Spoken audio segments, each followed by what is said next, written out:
Yes, sir. Gotta do the Eat work. the night shell. I've got to do the work. Well, I want to be promoted on my job.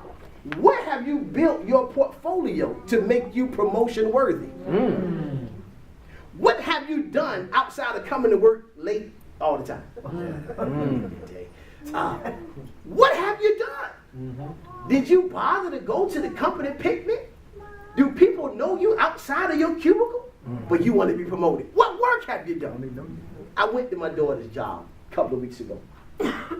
And one thing I can say about Kiana, Kiana's all over the place, but Kiana will work. I got to give her that. She will work. Now, she got her own, you know, the Lord going to have to help on that. I can't do but so much. But anyway, she will work. So I went to her job. And, you know, I'm walking around, and everybody knows Kiana. I said, well, this is good. I'm picking up some stuff with her. So she was working for this little side company to be a part of the dealership, however that was working. And so she was walking me around, and I met the guy that had the ability to bring her on in the real company. And so, you know, I don't hold no punches with nobody. I'm just going to be who I am. I said, let me ask you a question, sir. What does my daughter have to do to get a shirt that look like yours? Well, let's not play with this thing. Yeah, talk to her. Yeah, there's no need to mess around. Why did you say that? Because that's what we there for. And you know, he looked at me, kind of threw him off a little bit. Well, so when they start stammering, you already know you got the victory.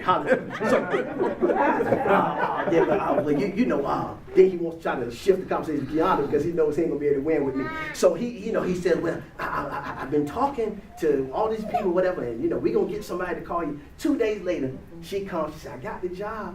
I said, okay, well that's good. She said, yeah, and the guy that you talked to told me to make sure I let you know that I got the job. Let you know. I said, well, I understand why he wanted to let me know. Catch this, Bruh Stoops, because my mind already knew that she had done everything she needed to do to get the promotion. So now, here it is. If Kiana never speaks up, does the work, she'll continue to be overlooked until somebody comes and speaks on her work. Catch it. So God is saying, many times, Sister Kenesha, we're doing the work, but we don't have enough faith to speak on our work. Let's pause right there for a minute. That's good. Whenever you know you've been doing the work, no promotion is withheld from you. Amen. Because there's no grounds. That's right. But if you know you're not doing the work, then you probably shouldn't be saying nothing because you don't have no ground. We'll catch that next week too. All right. So the work, Brother Jenkins, has to continue to be done. Whatever it is that God is calling us to, in our mind that we're seeing, Tony Jr., we use him for an example. This young man probably weighs, 100 and something pounds right now. And it's good size for his age and for what he does, or for his age and all that other stuff. But on the football field, he plays a position that really he shouldn't be playing. Okay, he's playing a position, Russ Stoops, the defensive tackle. Okay, so he's over the ball on the defensive side. Which, okay, let's show y'all an example. Brushell, stand up, please. Brushell played center in high school and in college. Now, he probably was that size, if not bigger, when he played in high school and college. Okay? TJ, stand up. And both of y'all stay stand up. Okay, every down of TJ's game, he's facing Brother Shell. Wow. Yes, every down. Every down. Every down.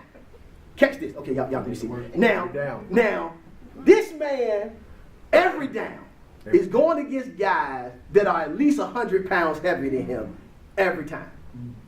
But somehow, he still has the ability to be successful enough to be not only a starter, but he's an every down starter. Now catch this, Stoops. If his mind didn't tell him that it didn't matter the size of the man in front of him, but he knows what his job is to get behind that man. If his mind doesn't win the battle, he'll be on his butt every play. Yes, sir. But his mind got to tell him, I don't care how big you are. I'm going to take you down. That's right. Because his mind already sees him sacking the quarterback. Yeah. Now, what happens is his mind starts getting played out. And people now start seeing what his mind has already shown him. So I went to the game, bro, ball night, and I saw him, he getting through. I said, my God, they better do something, because Tony gonna hurt somebody out there. And then I found that even though he's outweighed by 100 pounds, they start double teaming him and triple teaming him to stop him, because his mind was making his body do what his body didn't think he could do. I want y'all to hear this. If my mind wins, my body has to win. That's right. That's good. But my mind got to win back there, Thompson. That's right. Yeah. When you're going into U.S. foods, my mind, hallelujah, Jesus, got to win. Oh, Lord, let me shift away from you. Okay. My mind has to win before my body will win. And then my body's going to have to be obedient to what my mind is showing. But I got to see it first up here wins. I got to see myself a success before I become a success. Okay, so we got to have one of the mind of Christ. Mind of Christ, again, is I got to be willing to do the work. Faith without works is dead. Okay, we got to do the work. But what we identify about faith is, even faith and work, we identify that there's still another key we've got to embrace, and that key is patience. That's right. Patience. The Bible says, and you can write the scripture down in Luke chapter 21, verse 19, it says, in your patience possess ye your souls. All right. Now, we said earlier that the word for mind was the seat of consciousness. It was the intent, the intention, all those things. Well, that same word for mind is also the word for soul, the suke. It is, in fact, the intention. It is the consciousness. It is the seat of our emotions. So he says, in your patience possess ye your mind. Which means that my mind is now controlled, not just by what I see myself being able to do, but the welcoming, this is what somebody needs to catch, the welcoming of the process it takes for me to become it. Yes. I can't skip steps in my process, Sister Keisha. Process. You got a fantastic idea. You got a fantastic business. And God's going to let it flourish and let it grow. But it's process. Steps. It's steps to this thing, Stoops. And I got to be willing that when the steps come, not to give up in my mind. Don't miss the steps. That's good, Stoops. Yeah, you want it tonight. I don't know what you did, man. You must have done some push-ups or something when you came in, man. You're sharp tonight. Pull up. Yeah, pull up. Those two, I like that. That's good. That's good. Get it, you know. Hallelujah. You hang with Jenkins long enough, you can do it all up. That's good, Stu. Don't miss the steps. Because if I miss a step, I'm going to fall. Yeah. Fall backwards. Hurt myself. Because I missed a step. So I got to be willing to understand, that it's steps in my process. That God is not going to just wave a magic wand over my life and move me faster just because I feel like I'm ready. How do you know you're not ready, Pastor? Because you ain't got enough patience to go through your process. That's a sign that you're not ready for your next move. You still complaining, fussing, and quitting. Why we do that?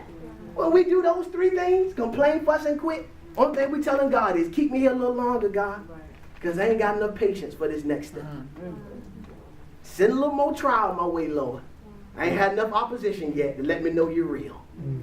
That's what we tell them. But when I realize that my mind has already seen me, Shell, in this position, well, hey, doesn't matter what comes. Yes, sir. Send it. That's right. If I got to wait 3 years, that's cool. Because I already know I'm going to get there. And then I'll find that God will speed the 3 years up to be 3 days. Because I showed them, hey, I was patient and I was cool with my process. I ain't just get out here, Sister Tiana, and hand out 1,000 flyers and jump people back and say, hey, come be a part of my church. It's a great thing happening. We need to see you. Following people all over the place. Let me get your number. Can I call you? Can I send you a message? No. Let God do the work. And as God moves us through this process, and this room continues to grow and expand, I'll look at it from up here and say, yeah, it looks good. Y'all will be excited that it's 500 people in here, but my mind is saying more than that already. So I'm going to teach the 500 because that's my responsibility. But I know we got to add some more room.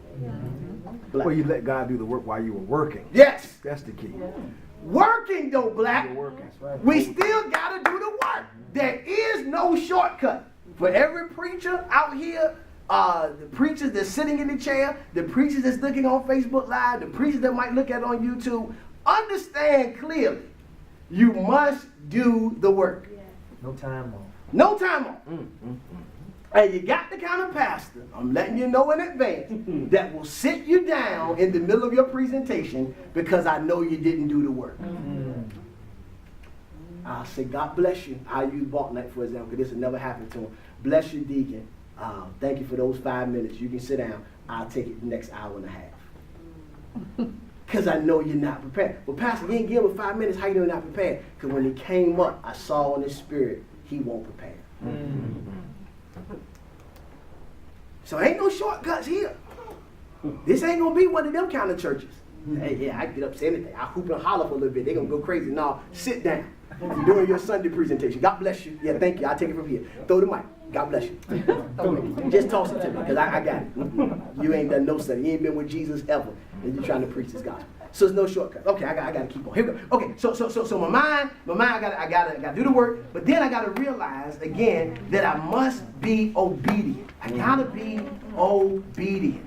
The mind of Christ was an obedient mind, Minister Lipscomb. It was a mind that says, I understand going into this pursuit of my purpose that there are going to be obstacles. Going into the pursuit of my dream, there are going to be obstacles. There are going to be opposition. But the mind of Christ was a mind that was ready for the opposition. I told y'all last week, we have to learn how to prepare for the distractions. So that when the distraction comes, it don't throw you off because you prepared for it already. You went into it saying, I understand that there might be some issues. I understand there might be some times there's going to be some shortcomings. I understand it's going to be some no's and some doors that's going to close, but I'm not going to let that derail me. Amen. We got to get it up here, though. Yeah. That God is not a genie. I don't know how many times I got to say this, but I'll say it as long as I'm the pastor of the church. God is not a genie. You don't wave your hand on the side of the little lamp and expect God to come out and grant you 3 wishes. It don't work like that. You can pray, yeah. You can believe, yeah. But you got to have a mind. You got to do the work. Then you got to obey. I'm not using profanity tonight. I know it's a 4-letter word, but I'm not using profanity. Obey. You got, let me talk to Sister Costa. She's pretty obedient. Hallelujah. You got to obey. I need a sounding board tonight. Well, I guess God knew what he was saying too, because I just saw the look I got. Okay, so you got to obey. Amen. You got to obey. Well, Pastor, I don't feel like being obedient. That's what we tell God all the time. Don't you tell your pastor when you do what you do. I don't feel like obeying you. But you're not obeying me. You're obeying God. So when you don't obey me, you don't obey God either. Oh, Jesus. Easiest thing ought to be for you to obey your husband. If you can't obey your husband, you can't obey your pastor. If you can't obey your husband and your pastor, you definitely can't obey God. God is giving you visual points of what he looks like. What does that mean? He gave you a husband, gave you a pastor. You got 2 visuals of what God looks like. Go ahead. What you call that thing earlier you said? I don't cut you know. off? No, I don't know. What I say? Tell me quick, because I got a hot one. I know. Yeah, think about it. I'll come back to you. All right, so look. You got to obey. You got to obey. So listen. So here it is, Sister Tijuana. God has given its stages and steps. So he says to the men, all right, he says, well, look, if you want somebody to be submissive to you, you got to be submissive to somebody. Yes, so if your wife not submissive, husband, you need to make sure you're being submissive. Discipline. Yeah, that's good, Stu. You got to go back to your wife. You know, that's good. She's taking good note for you tonight. Discipline. You got to learn how to obey. Well, Pastor, you a man just like me. You're right, I am. But God has called me for a specific purpose in your life. So while I am a man just like you, I'm not a man just like you. That's too deep. Go ahead. Go ahead. It's too deep. Yeah, I put my pants on just like you do. I got to put deodorant on just like you do. I got to go to work just like you do. All those things. But there's another call God has put on my life. They say on top of all that, Hinton, you're responsible for their soul. So I got to make sure as a man I'm presenting something for you as a man to submit to. Now, if I won't present nothing for you to submit, I don't blame you. I wouldn't submit either. If I was janky, I wouldn't submit either. I'd say, man, you crazy. I wouldn't even be sitting here. I'd be somewhere else watching TV or something. Wouldn't even go to the church. For what? Pastor janky, what I'm going for? He's supposed to be the example. So if my example's a dud, then my life going to be a dud. Yeah. So Jenkins, if you want to see Sister Jenkins submit, I'll let you feel the rest in. Hallelujah. So there has to be submission. Well, what does submission look like? Submission is not parking my car. Oh, Jesus. Thank you, Deacon. I got some help somewhere. That's not submission. Well, I'll go park your car for you. That's not submission. Yeah. How I submit to you, Pastor, the first and easy way you submit to me is pray for me. Right. That's submission. How is that submission? Because you got to go beyond your own desires to pray for a man that sometimes you don't even like. How about that? You'll catch that one next week. Yeah. Let me say that again, because I didn't even know I was going to say that. But apparently the Lord wanted me to say that. So I'm going to say it again. You got to sometimes pray for a man who you might not like. Oh, Jesus. You own something right there. I got to leave that alone, though. I got to leave. Let me say it, though, because that's good. He said he might not be your pastor. Oh, God, he's so on point. Okay, I can't do it. I told you, Bro Wooders, I wanted to come back a few more times before I go there. I can't scare him off like this. You good, bro? You sure? Okay, you're good, man. Okay, all right, good. Well, I'm gone. So listen. This is the thing right here, though, Deacon Bartman. Because, oh, God. My wife likes the church. And her being here makes her comfortable, and it helps me at home. Even though I ain't really connected to the church, I'll still come to the church because I want her to feel like I'm part of what she's a part of. And so it's now impossible for you to effectively pray for me because you've not yet embraced me as your pastor. You see me as your wife's pastor. I'm going to tell y'all a man that I love, and I love all y'all, but I'm going to tell me I love, and that's Barry Lipscomb. I love that guy. I mean, it's a real love, and I got a real love for all y'all. But Barry Lipscomb, this is what I love about him. Barry Lipscomb has the, not just the ability, but Barry Lipscomb has, he's got a real, just soldier about him. That, listen, and this is what he tells me. So I'll bring y'all into our private world, Deacon Foster. He tells me, listen, I want you to know I'm with you.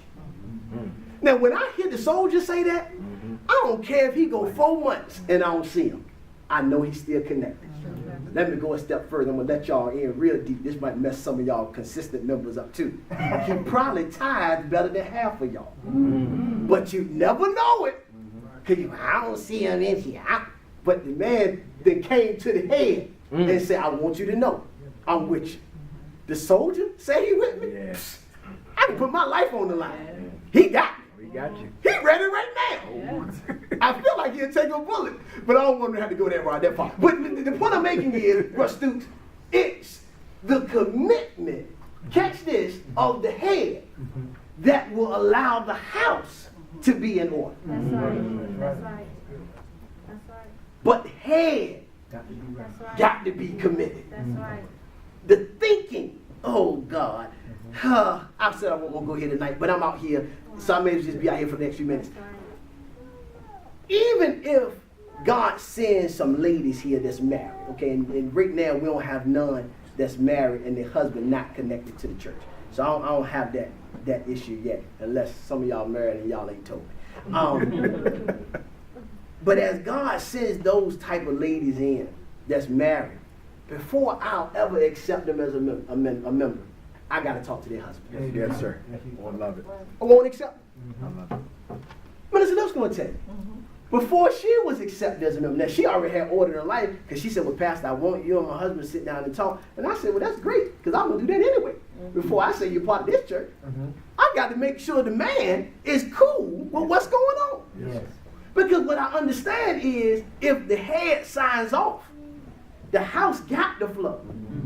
But if the head still ain't signed off, if the head can't submit, if the head can't get in order, you giving your house a real rough way to go.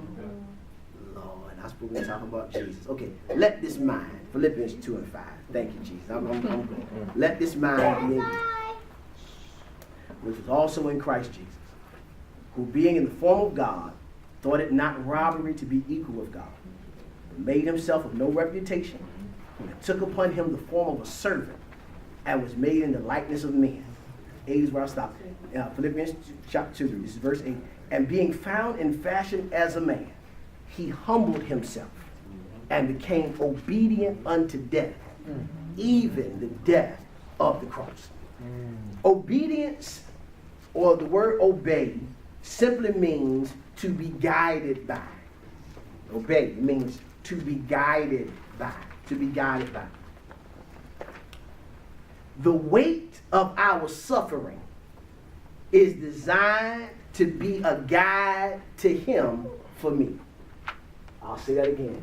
I want you to catch it. Write it down, because it's going to bless you when you go through this next struggle.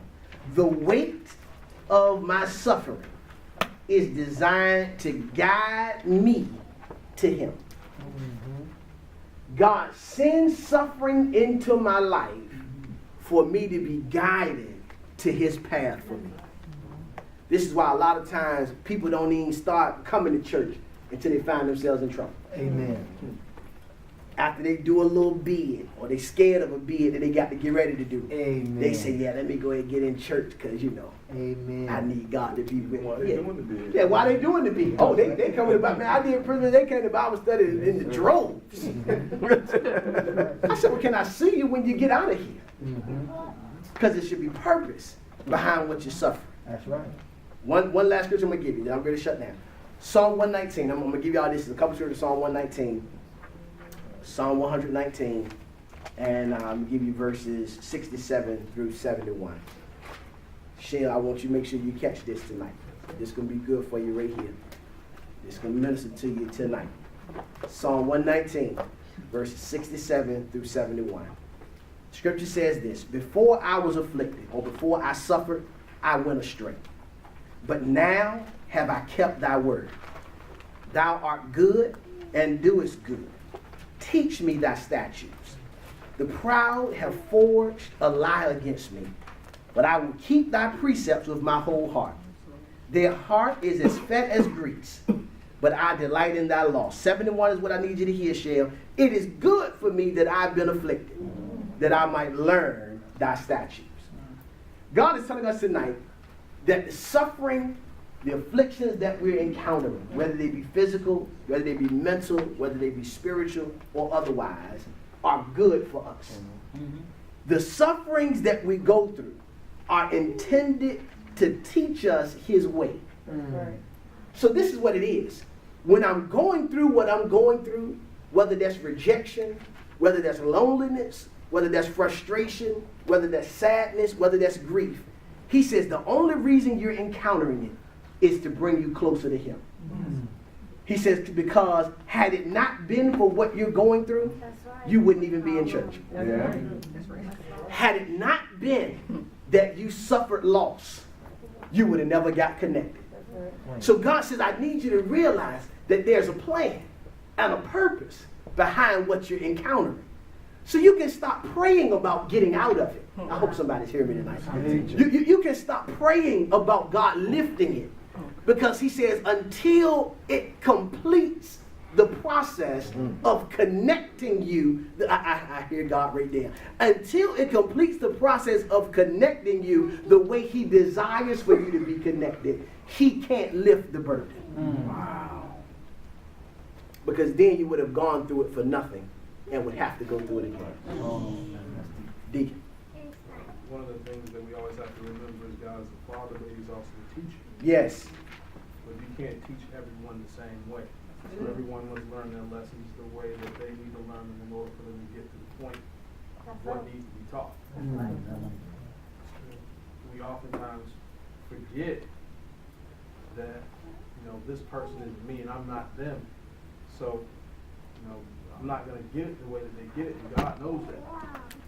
And He puts that lesson before you. Whatever you go through your way. Yes. Because you need to go through it your way. Yes. Yes. Absolutely. Absolutely. Whatever the purpose is, God knows.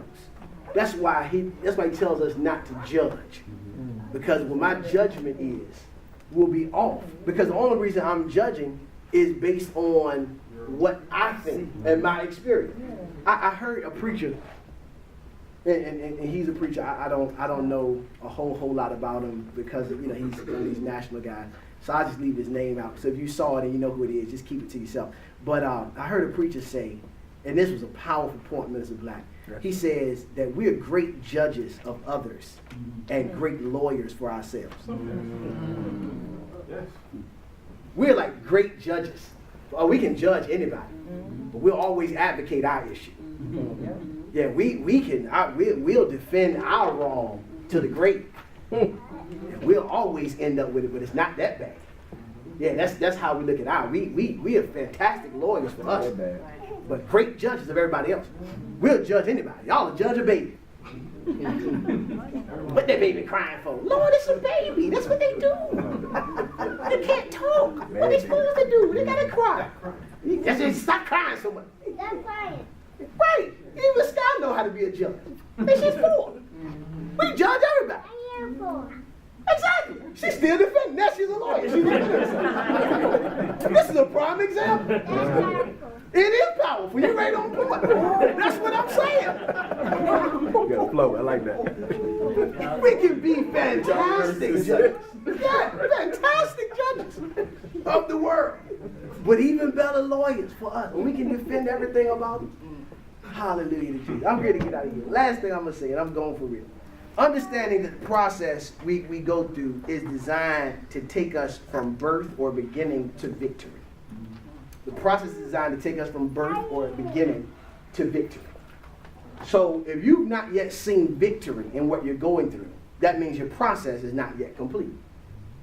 It was designed to begin something in you and also to finish something in you. Scripture says, 1 John chapter 5, verse 4, he says, for whatsoever is born of God overcometh the world. And this is the victory that overcometh the world, even our faith.